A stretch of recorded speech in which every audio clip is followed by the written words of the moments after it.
So in case of in the group is G1, right? So of course there are 12 colorings, right?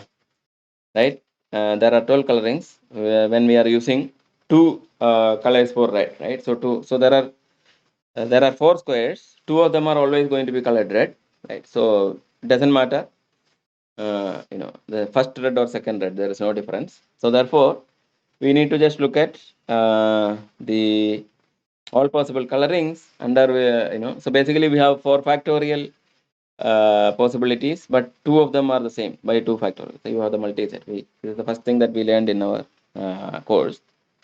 So therefore we have 12 colorings, and all are inequivalent under the trivial group, right? Because the identity group, right? I mean, we are not allowing any changes to be made.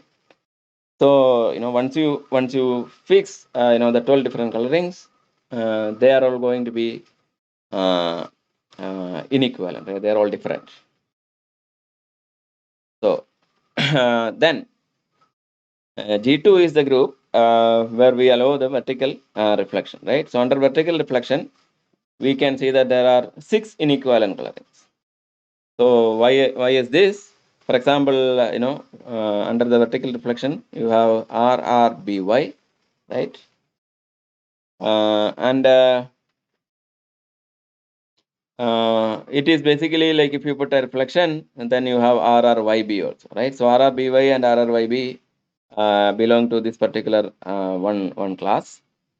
Then similarly, you will see that under vertical reflection, this one, for example, right, is equivalent to RR, here, and B and Y are interchanged, right?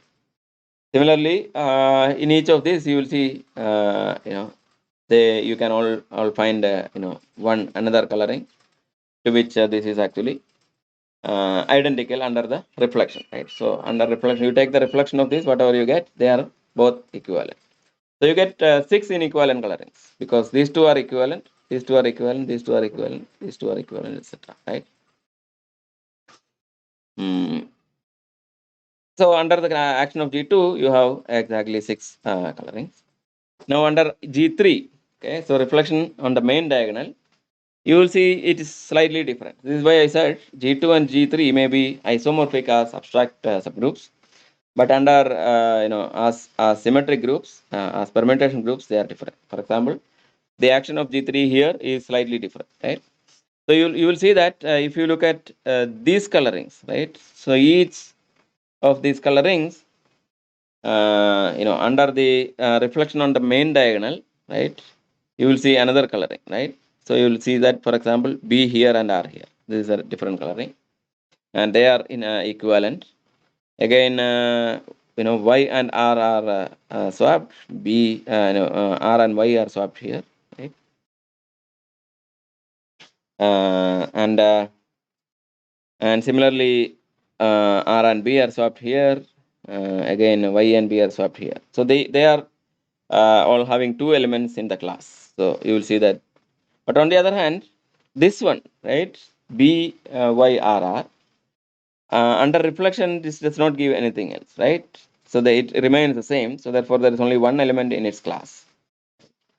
Similarly, if you look at YB and RR again, right? So there is only one element in this class. So these are different, right? Under the reflection with respect to main diagonal. So therefore, instead of the 6 we had here, right? 6 inequivalent colorings, we have 7 inequivalent colorings here, right? 1, 2, 3, 4, 5, and 6, 7. So G2 and G3 are isomorphic as abstract groups, but as permutation groups have different structure. And if you think about it, you will see that the difference comes from the difference in the cycle structure. Cycle lengths of elements are different. For example, here 1, 2, 3, 4, right? 1, 2 is a cycle, 3, 4 is a cycle. There are two cycles of length 2. On the other hand, under the reflection on the diagonal, you have two 1 cycles and 1 2 cycle. So, and this is precisely what makes them different, right? So they are the difference in their action is precisely because of the difference in the cycle structure. So we will see more about this when we go. In fact, we are going to make use of precisely this observation, and that is the essential part of our Polias theory. And then we have G4, and G4 is the dihedral group, right? Dihedral group. No, G4 is the group of rotations of X, right? So all possible rotations, and there are 3 classes with 4 elements. Okay, so sizes of each class equals the order of the group. So why is that? For example, what is the order of the group? It is 4, right? There are 4 rotations of this identity, and then the 3 other rotations. And why they are why they're precisely 4? Because you will see that under rotation, and no coloring has symmetry with respect to this rotation, right? So you take any coloring that we have, right? If after rotation, if it remains, so we have this 12 colorings that we started with, right? We did not draw them, but think of this. You can take an example and draw them. So take any of the 12 different colorings. Not any. Take all the 12 different colorings and see that if you apply rotation, they are always going to be inequivalent. So therefore, there are 3 rotated elements other than the identity. So therefore, every class has exactly 4 elements. All the permutations, the identity as well as the other 3 permutations, they will all give different colorings, and each of them are equivalent under rotations. So therefore, you will see that if you rotate this, you will get 3 more different colorings. If you rotate this, you will get another 3. If you rotate this, you will get another 3. So therefore, all the 12 colorings appear here. So G4 is the group. Now G5 is the dihedral group. So under the dihedral group, we have only 2 elements. Okay. So the first class has 8 elements and second class has 4 elements. So you will see they are different because under the reflection, these R and R, right? They will not change, and therefore you have less number of elements in this class, and you can verify that this has 8 elements, right? So if you do all possible rotations and reflections, you will see that this will lead to 8 different objects that we are going to. Now, another observation that we can make is that the size of a class is the index in G of the subgroup fixing some fixed coloring in that class. Okay. So think of this and try to see why. Okay. So size of class is the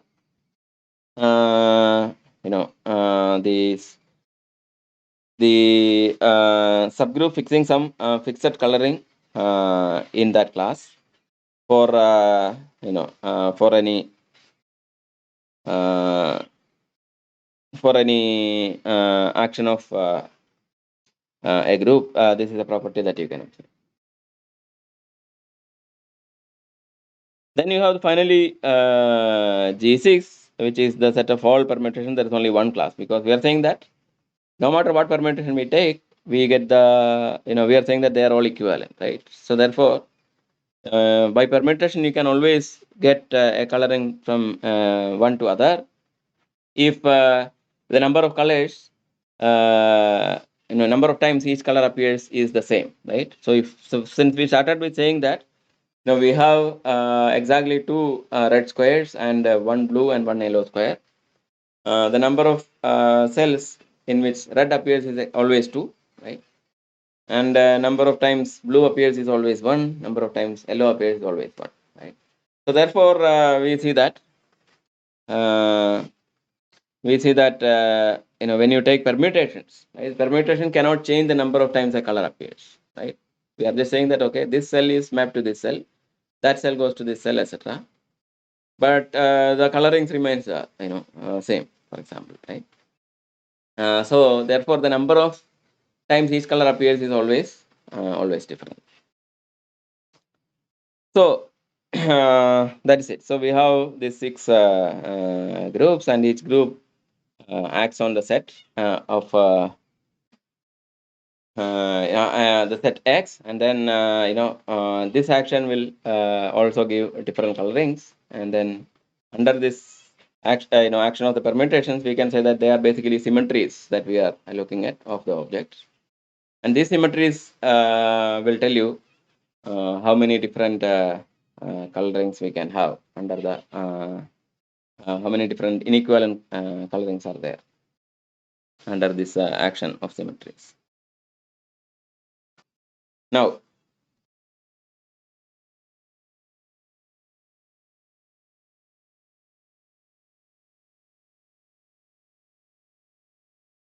so I forgot to mention what is index of a subgroup. So index of a subgroup is the number of cosets, left cosets, or equivalently number of right cosets. So when I said that the size of a class is the index in G, what I said is that if you look at the subgroup of a group that we are looking at, so take a subgroup and then look at what is the number of cosets this subgroup has in G, right? So that is called the index. So now it should make more sense, and then see why this is precisely the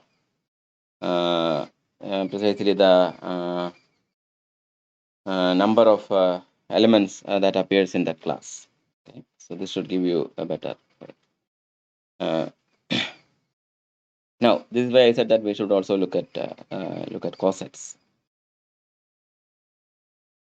Now, consider the same set that we are looking at, where we consider the group which is the dihedral group, right, of all rotations and reflections. Now, under this,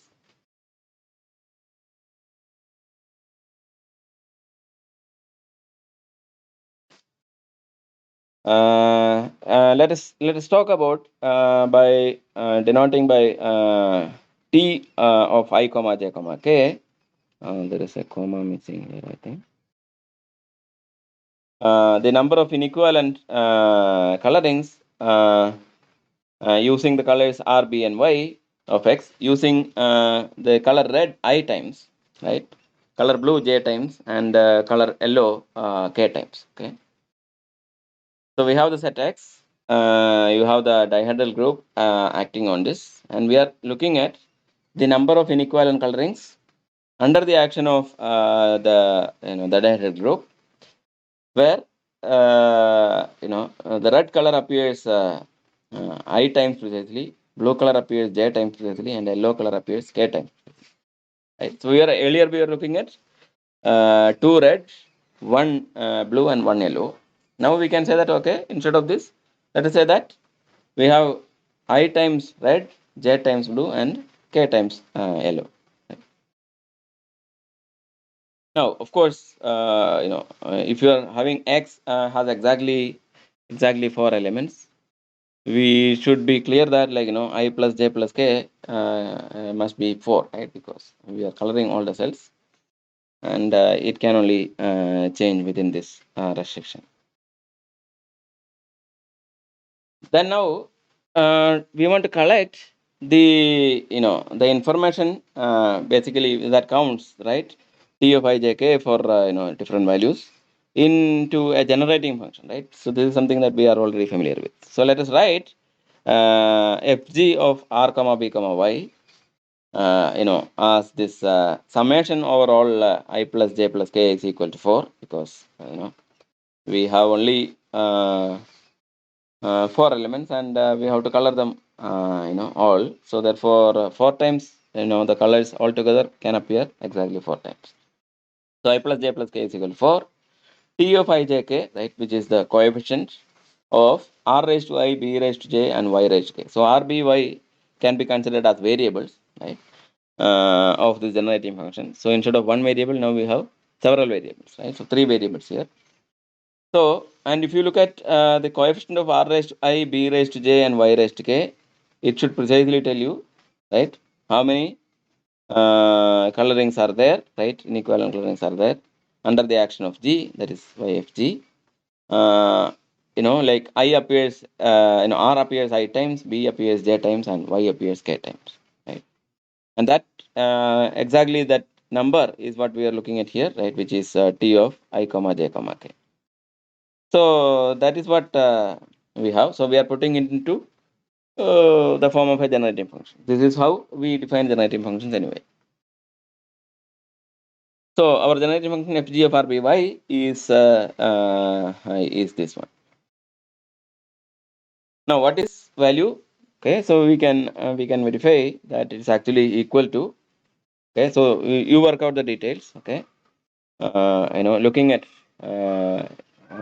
each color appears this, and you see that how many are there, and then apply the dihedral group and see how many inequivalent colorings are there. Okay, so you will see that this is actually going to be equal to r raised to 4 plus b raised to 4 plus y raised to 4, right?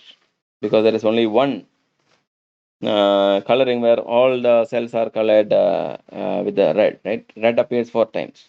Means that I have one coloring and that's it. I mean, whatever else you are going to do, it's going to be the same, right? If you are using only red color. So similarly, b raised to 4, y raised to 4 is very clear. Similarly, r raised to b, r raised to 3b, right? So all three colored red, and then one is blue. Of course, you have different colorings, but then under the action of dihedral group, you will see that they are all the same, because by rotation you can get this, right? Similarly, rb raised to 3, r raised to 3y, and ry raised to 3, b raised to 3y, by raised to 3, right? So if I'm using only two colors, one of them 3 times, then you have this. But on the other hand, if you are using colors 2 times, right? So r, for example, is appearing 2 times, r square, and b is appearing 2 times. Then you will see that you will see two different coloring, right? So even under the action of dihedral group, you will see that there are two different colorings are possible. And similarly for r square, y square, b square, y square, etc. And then as we checked before, r square by, right? Right, r is appearing twice, b is appearing once, and y appearing once. This is precisely what we calculated in the previous example, right? Where we are looking at this, we say that there are two in this class, right? G5 has exactly two, right? These are the two representatives here. So you will get two, and for all the other symmetric cases, right? R b square y, r b y square. So check this. I mean, it's quite easy, and make sure that this is precisely the generating function that we are looking at. Now, it's easy to observe and also see why that fg of rby, right, is symmetric in all its variables, right? R, B, and Y. Since the names of colors does not make any difference. I mean, I can call red as blue and blue as red, right? Just renaming. So therefore, it should be symmetric. Okay, so we have this, and now let us look at some things from this. So if you look at fg, right? Fg, and look at fg of r, b, and y. I substitute with the value 1, right? So r becomes 1, b becomes 1, and y becomes 1. And what happens to this right hand side, right? So you get 1 plus 1 plus 1 here, right? Then you have again 1 plus 1 plus 1 plus 1 plus 1 plus 1, right? 2 into 1 plus 1 plus 1, and 2 into 1 plus 1 plus 1, right? So altogether, what you will get? Okay, so see what you will get there, and you should get the total number of inequivalent coloring, right? I mean, without the without the restriction on a specific number of times each color appears, you will see that if you are using, the coloring using these colors on the four vertices, four squares, you will see that this is precisely the number of coloring possible, which is 3 plus 1, 2, 3, 4, 5, 6, right? 3 plus 6 plus 6 plus 6, right? Right. So 6 plus 6, 12 plus 1, 2, 3, 4, 5, 6 plus 6 plus another 3, right? So this will be your total number of inequivalent colors. So you can verify that. Now, to generalize, let us use an n element color set, right? Instead of the 3 element set, let us say that we are using R1, R2, R3, etc., Rn, right? To color the set X. So we use more colors, then what can we say? Right? So the names does not matter, only the multiplication of the colors matter, right? Or multiplicities of the colors. How many times a color appears can make the difference. And again, the order of this color, in which this, multiplicity occur also does not matter. So what are the possible cases? So one possible case is that all four colors are the same, right? We have R1 is appearing in all vertices, R2 is appearing all, etc. Or one color appears thrice and another one appears once, right? This is another possibility. We have only four colors to color, and four squares to color, right? Then two squares are given, the same color, and another two colors are given the same color, right? Using two different colors. Then one color appears twice, and two colors are appearing only once. Then four colors are all four distinct colors, right? So these are the possible cases, and there is nothing else one can easily verify. Now these 5 cases correspond to the 5 partitions of 4. This is something that you should observe, which may be not very easy, but if you think about this, it comes true. Okay, that is basically what are the partitions of 4? We have 4 by itself. Then you have 3 plus 1, right? 2 plus 2. This is the integer partitions we have looked at before. Then you have 2 plus 1 plus 1 and 1 plus 1 plus 1 plus 1, right? So this basically corresponds to partitions of integers, right? So if you have the total number of boxes to color is 4, then all it matters, right? If you have enough colors to color from, all it matters is that how many times a color appears, and basically the multiplicities of the colors. And since the order does not matter, you will get this as exactly the partitions of 4, not combinations, right? So with respect to the first one, you will see that all colors are same, A, they are all identical. Then for 3 plus 1, you have A and B, right? Then you have A, B, or A and A in the diagonal, B and B in the diagonal, right? They are different. Then you have A in the diagonal, B and C are different, right? So which is 2 plus 1 plus 1. And similarly, you have A here and B, C, again 2 plus 1 plus 1. Then you have all four different, so A, B, C, D, A, C, B, D, or A, C,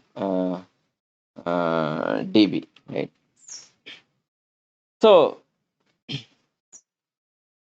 once you have this, it's easy to find out the generating function. So what is Fg of R1, R2, etc., Rn? It is summation over all I, Ri raised to 4. For different colors, you can have this all to be the same. Then if I and j are different, summation over all I not equal to j, r raised to ri raised to 3 and rj, right? For different I and j, right? We need use two colors. One appears 3 times, one appears only once. Then we use two colors, I and j are different, but I less than j, where because order does not matter, right? So ri appears twice and rj appears twice, right? But there are two possibilities here, right? One is One is I less than j, and then the other one I greater than j. Then again, one color RA appears twice, and RJ and RK appears exactly once.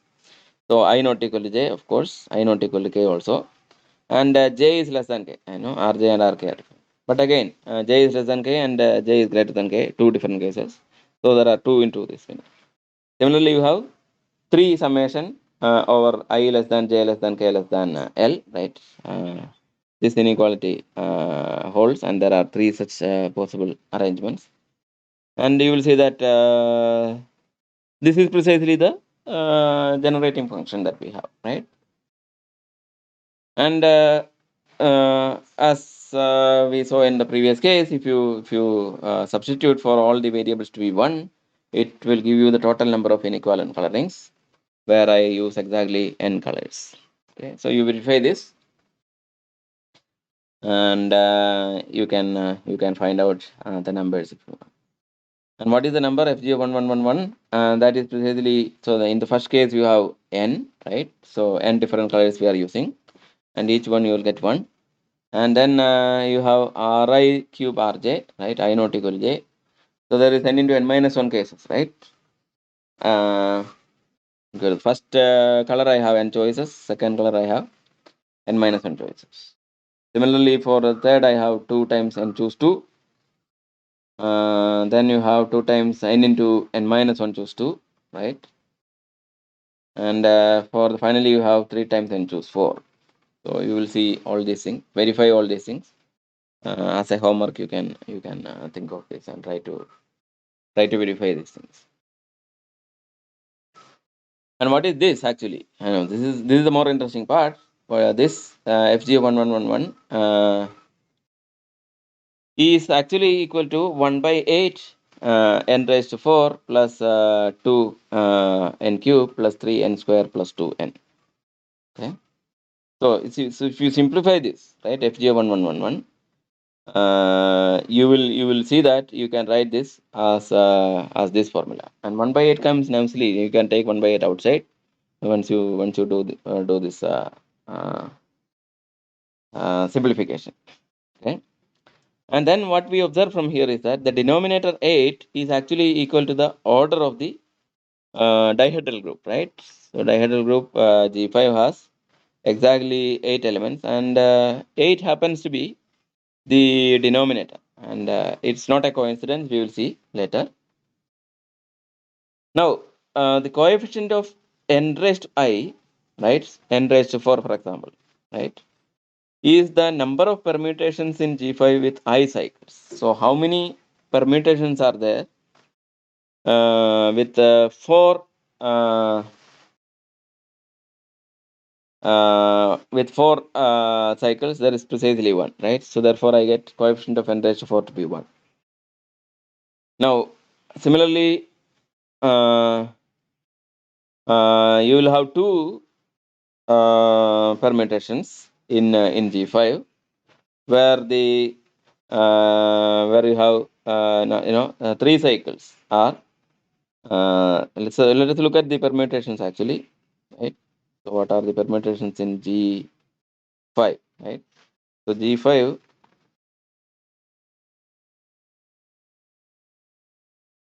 has this identity. Then you have 1 2 4 3, right? 1 4 2 3 1 3 4 2, and then you have uh,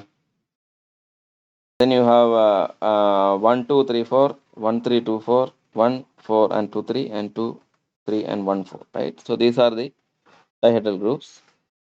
And now what we are saying is that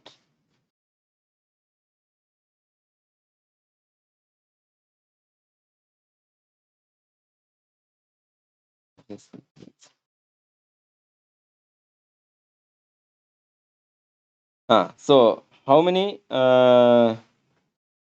like how many cycles are there with exactly how many pyramids are with exactly 3 cycles? So we want to count that, right?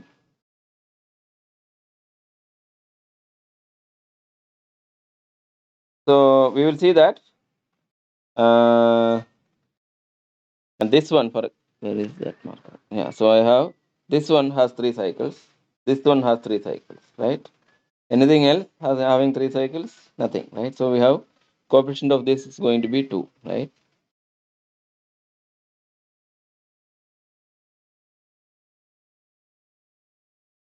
Coefficient is 2 here. Similarly, you will see that permutation with exactly 2 cycles, so will be coefficient will be 3. There will be 3 of them, and one cycle there is 2 of them, right? And that's it. So this is an observation that we can make. Okay, and then yeah, so this is one example that I had already written here.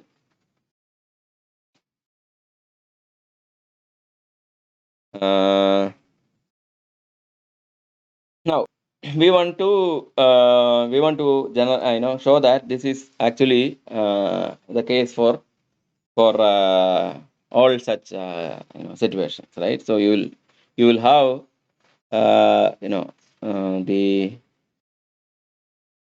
the coefficients of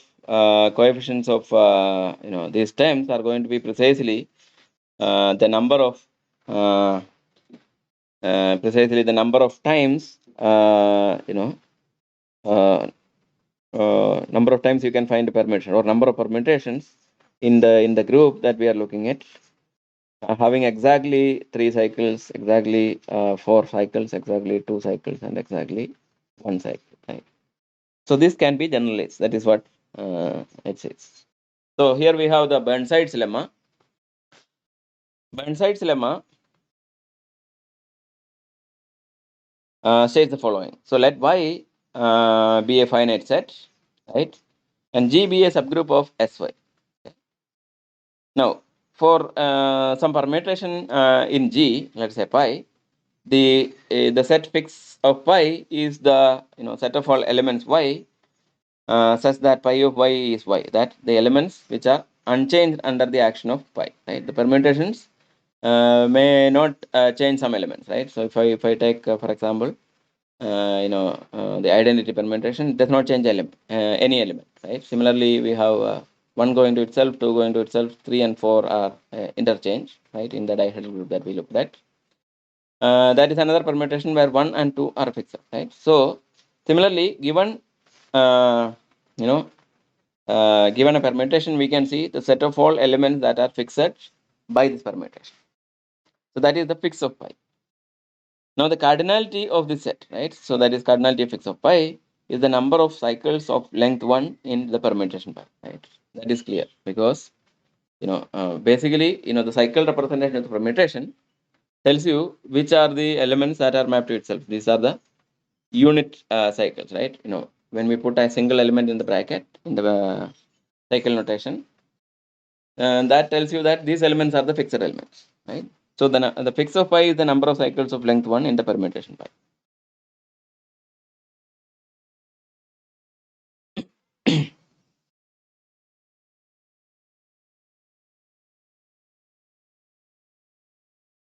Now,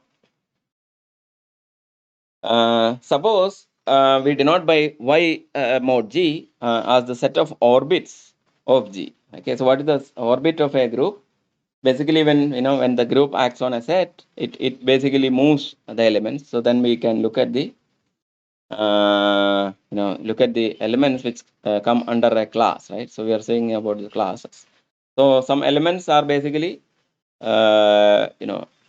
moved to other elements, right? Mapped to other elements, and then this forms a subset. So this is basically the orbit.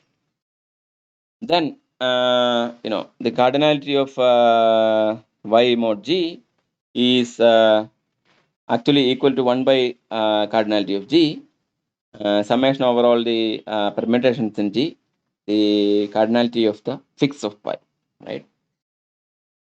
Here is the number of orbits of G is equal to the average number of elements of Y fixed by the elements of G. This is what Burnsides lemma says. Okay, so we will see a proof for this in the next class.